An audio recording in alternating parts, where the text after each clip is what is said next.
Okay, so the next step is to install this bad boy, the camshaft. Man, that's a lot of glue put down there. Camshaft tensioner, or cam chain tensioner is what it's called. So it says after torquing the sprocket bolt, it says to install the camshaft chain tensioner, and this now it says C camshaft chain tensioner install. Let me see if I can find that real quick. So there's a camshaft chain tensioner install. I guess this one is the removal. It's pretty simple to remove it, but okay. So what you're going to want to do.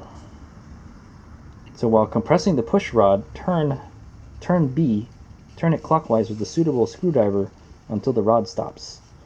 Okay. So we're going to try to do that while holding the rod in position with a screwdriver or a holder plate. Install the tensioner in this. Oh, I see why you have to have a special tool for this.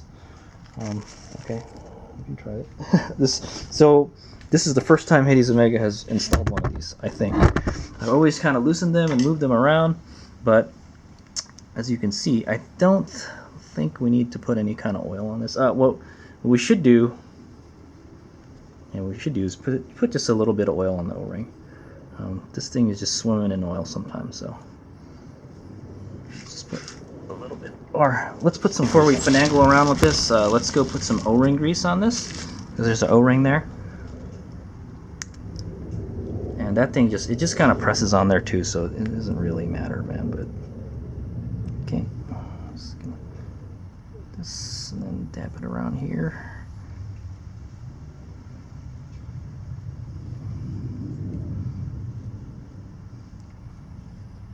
Okay, I think that's fine. Let's add just a little bit more around here. Okay.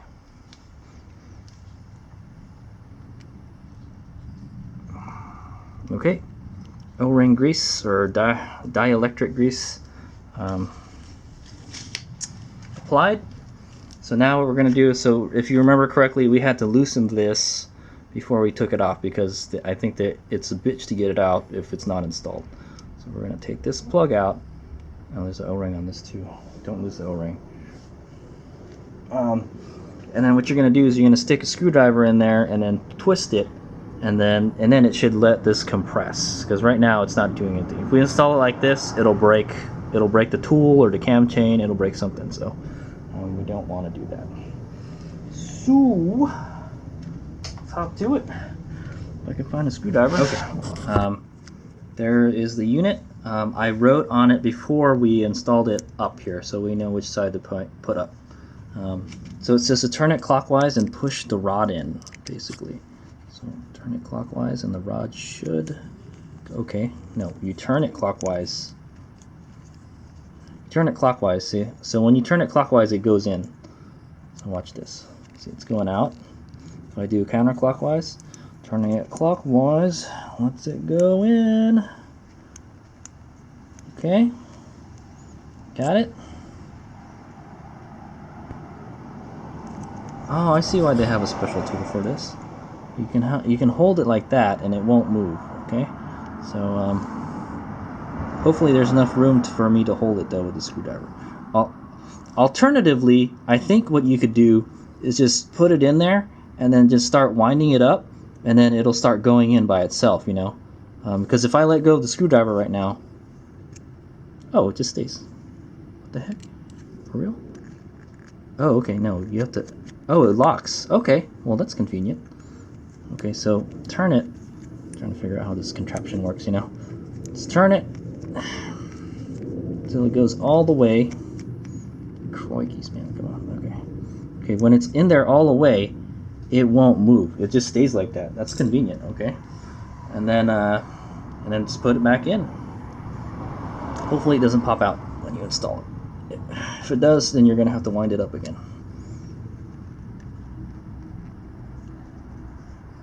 So be very careful. Okay. Okay, it's in all the way. Oh, you're going to probably want to put some kind of locking compound on it. So before we get too far with this, let's go over the instructions. While compressing the rod, turn rod A. Well, we gotta compress rod A by turning B clockwise. Gotcha? That's what we just did until it stops. Do not turn the rod counterclockwise at installation. This could detach the rod and tensioner cannot be installed. So what they're saying is if you turn it counterclockwise like I mentioned, it springs forward again. So don't do that. Don't do that until it's installed. While holding the rod in position with a screwdriver or holder plate, install the tensioner on the cylinder block. While holding the rod in position with a screwdriver. We didn't even need to do that. It just stays there. Yeah, I don't know why. It stays automatically, so I don't know why you have to do that. Because I thought it would. So what I thought would happen is when you turn it clockwise and you let go of the screwdriver, it would just poof, just spring forward. But it didn't do that. It locks when it's in the lowest position, so it makes it easier to install. We didn't have to have 3 hands to put that thing in. Okay, so the next step is to install the O-ring on the tensioner body. Why wouldn't you have done that first? It was already on there. Install the tensioner so the arrow mark faces upward and tighten the mounting bolt. So the arrow mark they're talking about is right here, but as you can see, I already marked it with the up here, so we know which one it is. It's a lot easier to see that than that. Okay, and then oh, you know what? It doesn't even say anything about putting a Loctite on it. That's interesting. That is interesting. It definitely had some kind of locking compound on it. It's got some kind of nasty stuff on it. So that's what we're going to do. We're going to put some on there before we put it on. Okay, so we're going to very carefully put some of this guy on the bolts.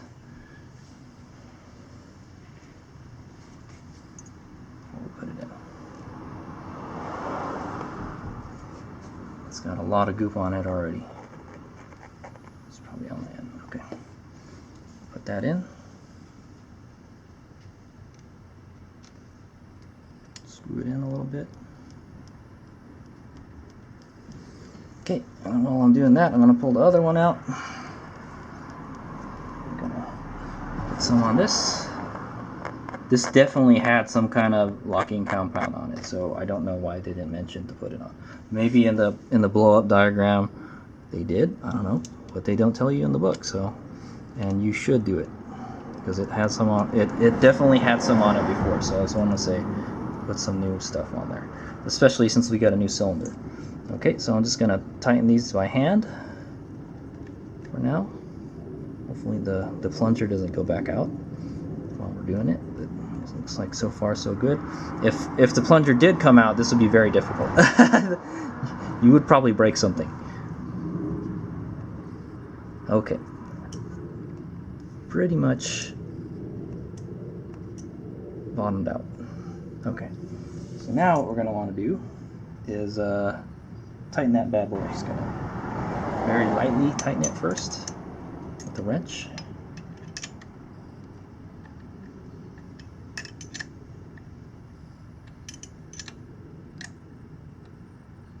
Okay.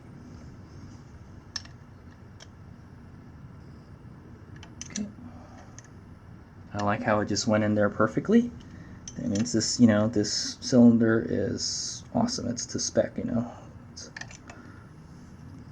don't know who made this cylinder, but could have been Kawasaki.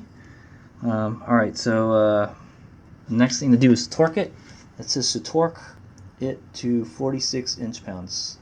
Torque the chain tensioner mounting bolts to 46 inch-pounds. So pretty much the same as the little, as whatever we use this for. Oh, we use this to torque the retaining screws. So I don't know if we can do it. Let's see. You know what? We would have to use a small. Yeah, we'd have to use a small dealie for that. Let's torque it to 46 inch-pounds. Hopefully, I can get this in there. Damn it! No, will not fit. Okay, hold on. I think I got it. Here we go. There's some kind of wire in the way here. Crikey's, dude. Okay. Is this the wrong direction? It's the wrong direction. That's weird. Okay, anyway, let's do the right one first.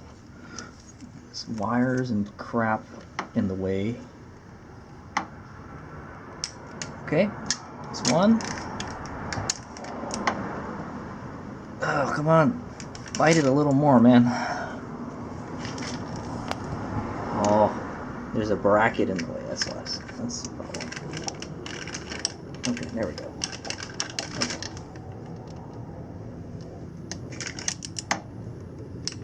Okay. So definitely that one looks like it's okay. This one, yeah, you know, it was kind of halfway biting on there. So what I'm gonna do is I'm just gonna snug it just a little bit so it moves just a teeny tiny bit.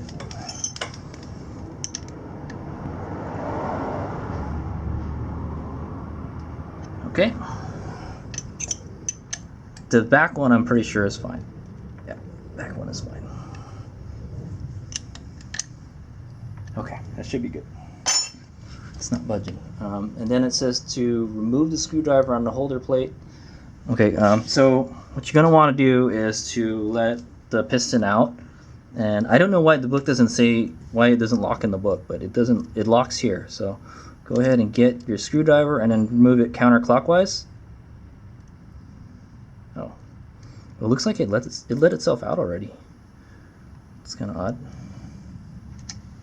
Okay, well, it's loose now.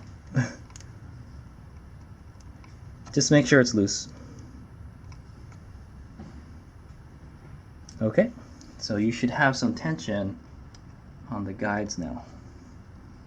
Okay, and then the last thing to do is to put the plug back in, if we can find it.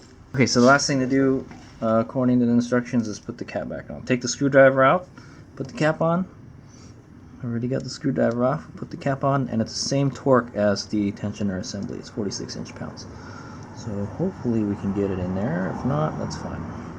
It's not a super critical component, the plug. Get this in here. Oh look, one of them, finally one that cooperates. This is about 50 inch-pounds actually. And the reason you torque it is you don't want to, you know, strip threads and stuff. You don't want to over torque stuff. And you don't want under torque stuff or stuff goes loose. So that's why you always torque stuff. Alright, there it is. All the components are installed. So far we've installed the camshaft, the rocker arms and the rocker shafts, the retaining plate, and then we installed the camshaft gear here, sprocket, and then we put the pin back in, the locating pin, and then we bolted the sprocket on. And then the last thing we did was we installed the tensioner. So now the chain has a good tension on it. We can move it around now.